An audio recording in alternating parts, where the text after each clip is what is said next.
Unidos. Exato, Felipe. E a gente fala então justamente sobre isso agora, que o presidente Lula voltou então a elevar o tom nestas críticas ao presidente do Banco Central, Roberto Campos Neto. Em uma entrevista ao SBT, o presidente disse que o atraso no crescimento do Brasil é responsabilidade de Campos Neto. Lula ainda questionou a razão ali da taxa Selic estar em 11,25%, afirmando que não há justificativas econômicas ou inflacionárias para este patamar.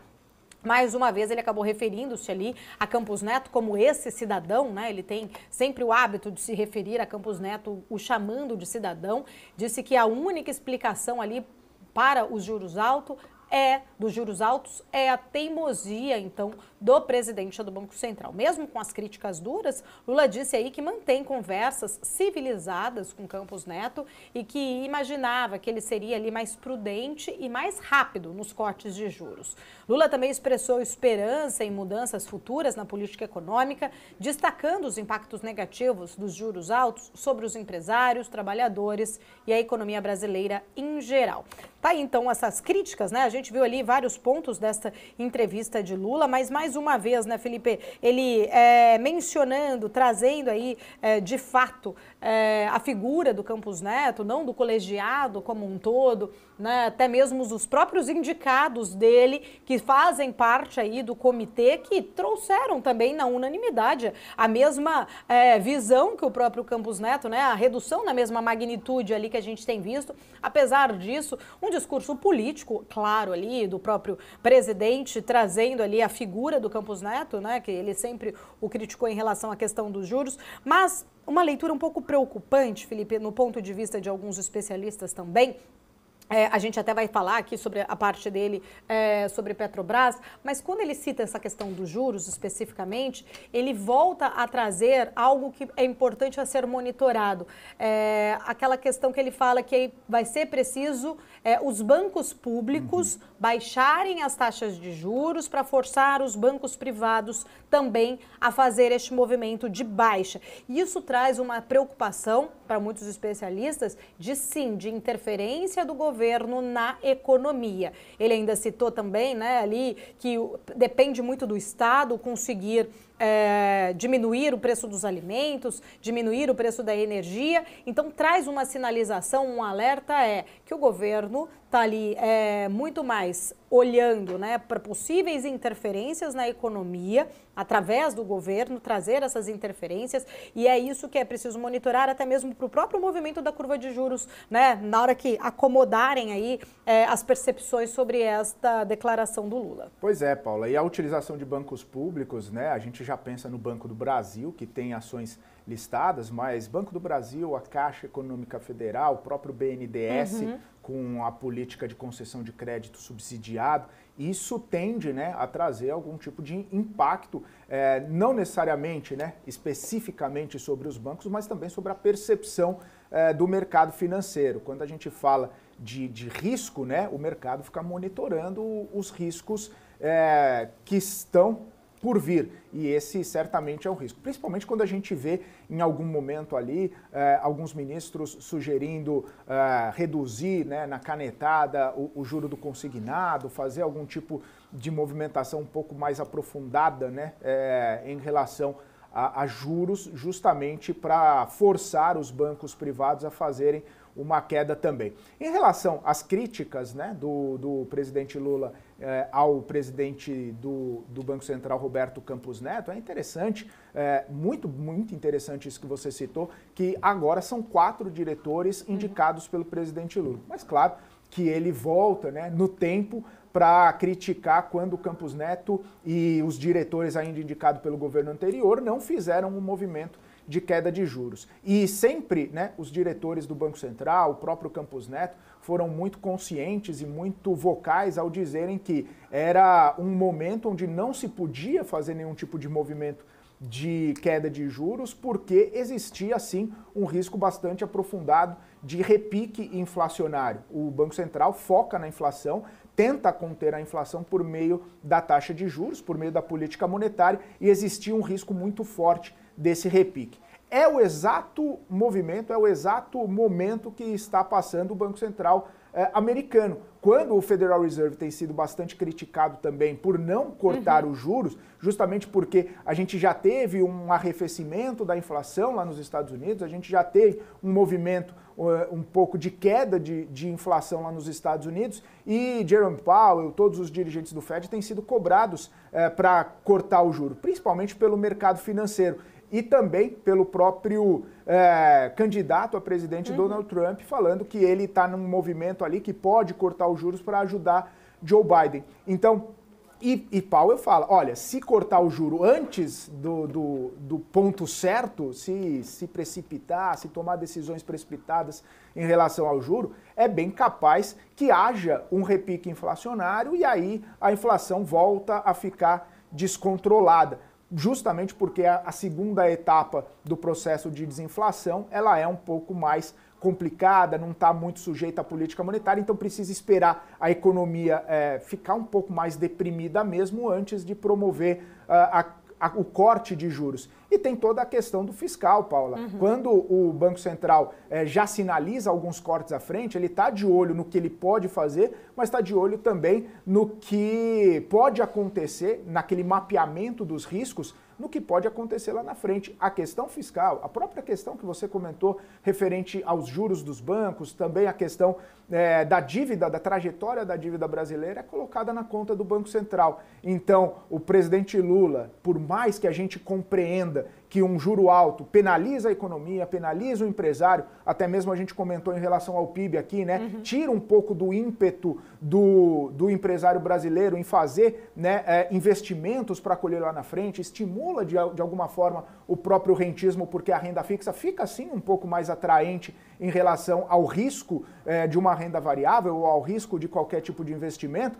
Por mais que a gente compreenda também que o juro real brasileiro está bastante elevado, mas existe um momento e existe a trajetória do juro. Não dá para a gente sair de 13,75 para 9 num curto espaço de tempo, porque a política monetária ela é dada reunião a reunião até para fazer esse mapeamento de cenário, esse mapeamento de conjuntura que o Banco Central tem feito muito bem e tem conduzido até mesmo na ancoragem das expectativas do mercado. Felipe, engraçado, né? A gente fica aqui sempre trazendo, né, pontuando, tentando entender aí de fato o quanto, né, o Brasil, se ele pode de fato crescer, trazer, né, novos investimentos. A gente vê os investimentos caindo bastante neste último PIB, ficou muito claro essa queda ali de 3%, o que precisaria de fato fazer ali, né, para voltar a ter essa confiança dos investidores, não só investidores, mas empresários no Brasil. As falas políticas, olha o impacto disso, inclusive, né, para o nosso futuro, para o nosso crescimento, o quanto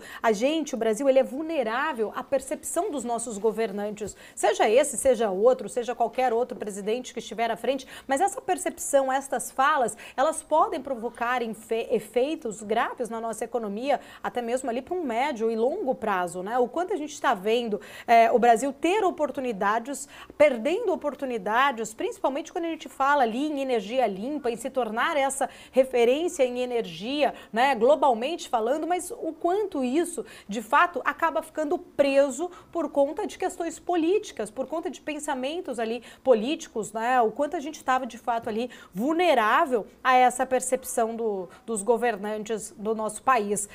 A gente vê declarações aí, né, não só esta que ele fala ali em relação à questão de baixar ali os juros dos bancos públicos à força, mas a gente vê toda essa questão, o quanto isso de impacto deu as declarações envolvendo Petrobras, né? O quanto isso acaba de alguma forma atrapalhando, espantando os investidores, que poderia de fato ser aí algo fundamental, né, geração de emprego, fomentando a economia, mas muitas vezes todas as questões de insegurança jurídica, tentar mudar o que já está rolando, né, a lei das estatais alteradas, temos aqui inúmeras, né, para listar aqui, inúmeros pontos para listar, o quanto isso acaba de fato sendo ruim para o próprio país e de alguma forma a gente vulnerável a essas percepções, a estes comentários políticos. Exatamente, Paula, não só políticos, né, mas comentários também contra o presidente da instituição, Banco Central, apontando dedos para o mercado.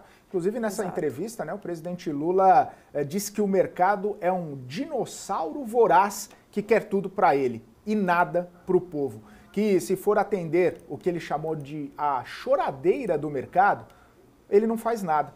Questionou ainda se o mercado não tem pena das pessoas que passam fome. Além disso, o presidente Lula também falou sobre Petrobras, depois que a empresa decidiu reter os dividendos extraordinários e perdeu mais de 60 bilhões em valor de mercado desde então.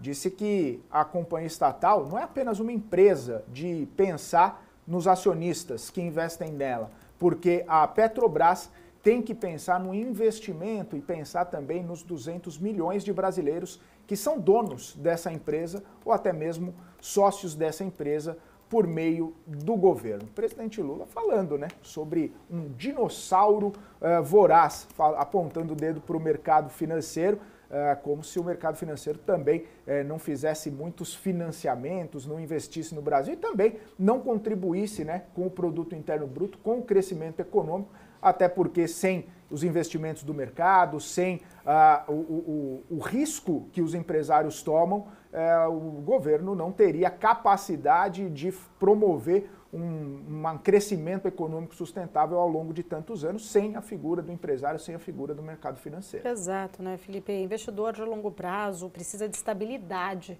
Se não tiver estabilidade, não tem investimento, né? E, enfim, isso não se investe, e não só o investidor, mas o mercado, os agentes do mercado, né? Quando a gente fala em mercado, são os agentes mesmos do mercado, os empresários, né? Quem de fato gera, faz a economia girar, né? Faz essa roda aí girar, e sem previsibilidade, com todas essas questões até, né, que a gente coloca aqui sobre insegurança jurídica, esses tipos de falas, essas críticas ali, realmente, de fato, acaba espantando esse tipo de investimento, esse tipo de crescimento da nossa própria economia, né? O que a gente quer sempre é estabilidade. E durante essa entrevista ao SBT, né, que o Lula acabou dando ali, ela foi gravada, inclusive, algumas das declarações elas foram divulgadas antes ali de ser exibida na TV, né, durante o mercado aberto.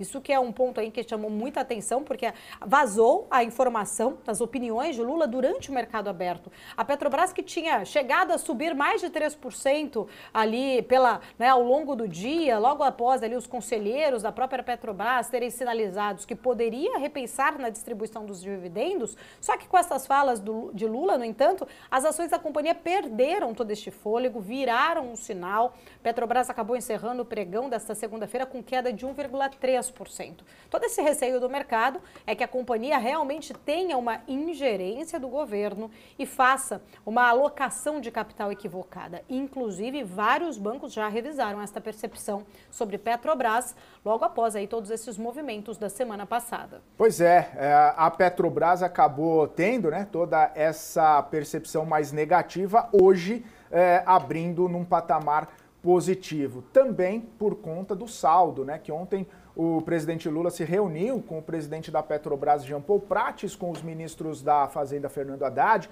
também com Alexandre Silveira, de Minas e Energia, e da Casa Civil, Rui Costa. O objetivo foi tratar de temas específicos da estatal e buscar um entendimento para acalmar o mercado nessa questão dos dividendos extraordinários. O encontro durou cerca de 3 horas e, no final, Jean Paul Prates não quis falar com jornalistas. Diz que quanto mais ele fala, mais inventam moda.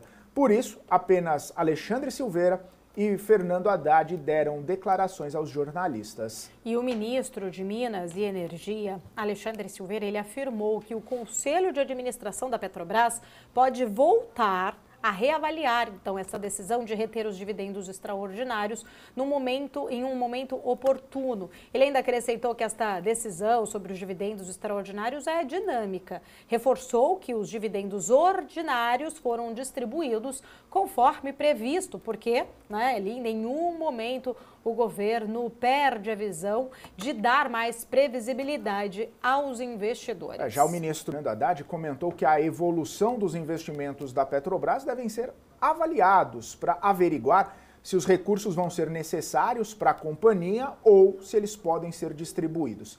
E que a retenção desses dividendos extraordinários não compromete o resultado primário do governo central, porque a pasta não está pressionando, segundo ele, nem para um lado, nem para o outro. Haddad disse ainda que várias estatais tiveram dividendos superiores ao esperado. Por isso, o valor que consta no orçamento desse ano já vai ser superado, mesmo sem os dividendos extraordinários da Petrobras. E este valor, né, ali, o valor retido pela Petrobras, poderia ter um impacto positivo nas contas da União.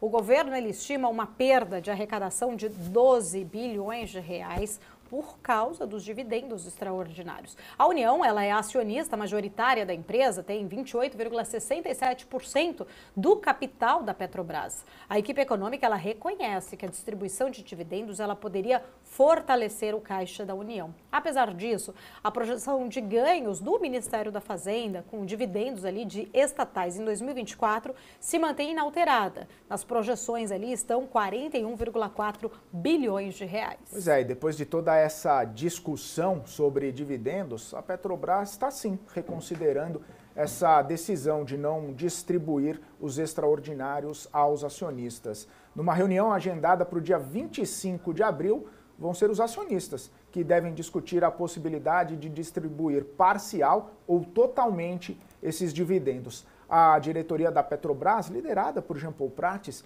propõe dividir 50% desses 43 bilhões e 50% para reservas e aí equilibrar investimentos e remuneração aos acionistas. A decisão, claro, vai depender dos votos na Assembleia dos Acionistas no dia 25 de abril. E o ministro de Minas e Energia, Alexandre Silveira, então anunciou que o Ministério da Fazenda vai ser convidado a ocupar um assento no Conselho de Administração da Petrobras. E esta decisão tomada, então, pelo presidente Lula, visa integrar uma perspectiva econômica e de interesse público na gestão da estatal. Silveira destacou a importância de ter um representante da Fazenda no Conselho para enfatizar a visão econômica nacional. O ministro Alexandre Silveira não disse, no entanto, quando que este novo conselheiro vai assumir e nem quem vai ser ali substituído para a entrada do nome, então, vindo da Fazenda. Na Fazenda, especula-se que Rafael Dubé deve substituir Sérgio Rezende na lista aí de indicados pelo governo para a Assembleia de abril. Felipe, pontos importantes, né, é que são vários, por sinal, falta até tempo para a gente falar todos. Mas chama atenção como que a Fazenda não tinha um representante. Há mais de um ano do novo governo, fundamental essa cadeira, essa posição ali, justamente de ter, de fato, né, um representante do Ministério da Fazenda no Conselho de Administração da Petrobras. Este é um ponto fundamental. E até porque, Paula, os representantes que lá estão são do Ministério de Minas e Energia, indicados pelo ministro Alexandre Silveira, e a gente sabe que o ministro Alexandre Silveira tem aquela rixa com o Jean Paul Prates, tem aquela, entre aspas, né, picuinha com o Jean Paul Prates, já se falou várias vezes de troca do presidente da Petrobras, se vai trocar, se não vai trocar, e anteriormente, até no governo passado, tinha um representante do Ministério da Fazenda no Conselho de Administração da Petrobras, até para levar a visão econômica sobre distribuição de dividendos, sobre alocação de recursos, sobre impacto no PIB, enfim, é fundamental ter um representante do Ministério da Fazenda. Talvez Rafael Dubé seja essa pessoa, seja esse interlocutor também. Felipe, aí essa picuinha que você traz é um ponto muito importante, é um problema político de fato que existe. São dois comandos, vamos dizer assim, né, ali em relação à Petrobras. Jean Paul Prates, que a gente não pode deixar de citar, ele era senador do próprio PT. Né? A gente tem ali um cargo, ele saiu, né, abriu mão ali do cargo de senador, mas ele é ali alinhado à ala mais do governo do Partido dos Trabalhadores. Do outro lado, a gente tem o ministro Alexandre Silveira, que é do Centrão. A gente está ali, né? Ele é do Conselho de Administração, então tem visões, sim, antagônicas e pontos ali que a gente já debateu aqui inúmeras vezes, outras questões que eles têm opiniões divergentes, né? Então, assim, a gente vê um presidente da companhia indicado pelo Partido dos Trabalhadores, do outro lado, um Conselho de Administração ali dentro da Petrobras, conduzido pelo ministro de Minas e Energia, que é do Centrão, né? Um indicado ali do Centrão. Fica claro, de fato, ali que o governo ele está dividido em opiniões distintas dentro de Petrobras, né? Ali em relação às falas de Lula, por exemplo, sobre Petrobras, a gente também não pode deixar de citar o quanto o Lula ele coloca ali, ele se acha, na verdade, o grande controlador da Petrobras, que é uma empresa de capital misto, que é uma empresa que tem, eu até peguei aqui, fiz o dever de pesquisar, Felipe, 860 mil investidores em Petrobras. É um número relevante. E aí ele coloca ali que a Petrobras ela não tem que olhar só para os investidores, ela tem que olhar para o Brasil, né? Trazendo, então, justamente essa leitura, fica muito clara o quanto o governo, ele faz, né, ali, ele enxerga a Petrobras como uma companhia, algo que o governo vai conseguir fazer o crescimento, né, induzir o crescimento do Brasil através das intervenções, não só econômicas que eu citei agora há pouco, mas as intervenções dentro das estatais, e Petrobras é uma delas, né? Então, assim, fica muito claro que a Petrobras, ela ali é parte de um problema, né, que foi, a gente viu todo esse resultado por conta dessa decisão de se conter, de segurar estes dividendos extraordinários, mas é parte de um problema que fica muito claro. Quais serão, então, são várias as perguntas, né? Qual é o futuro da companhia nesta gestão, né? Nessa gestão, quando a gente fala, de fato, quando o presidente se coloca ali, dando sinalizações de que a companhia, de que a Petrobras, ela é responsável, ela tem que olhar para o Brasil como um todo, trazer ali um olhar não para o mercado, não para os investidores.